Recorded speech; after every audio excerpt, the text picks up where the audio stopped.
Գիտեիք, որ անմիջապես արթնանալուց հետո ատամները լվանալը կոպիտ սխալ է եւ ոչ մի ստոմատոլոգ դա ձեզ խորհուրդ չի տա։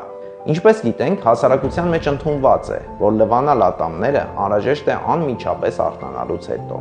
Դա կապված է բերանի խոռոչում առկա ոչ այնքան հաճելի հոտի հետ, եւ որ մենք չենք ուզում, որ միկրոբները նախաճաշի հետ մեկտեղ հայտնվեն մեր ստամոքսում։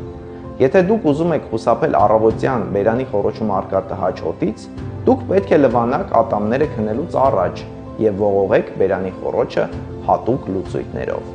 Այդ կերպ դուք կմաքրեք փառը եւ սննդի մնացորդները ձեր ատամների վրայից ու կվերացնեք տհաճ հոտի առաջացման հիմնական պատճառը։ Արդյունքում, առավոտյան երբ դուք կարթնանաք, ձեզ անհրաժեշտ կլինի լվանալ ատամները միայն սննդի առաջին ընդունումից հետո, եւ նրանք կմնան մաքուր մինչեւ ճաշի ժամը։ Նախաճաշից առաջ ատամները լվանալը անհրաժեշտ չէ։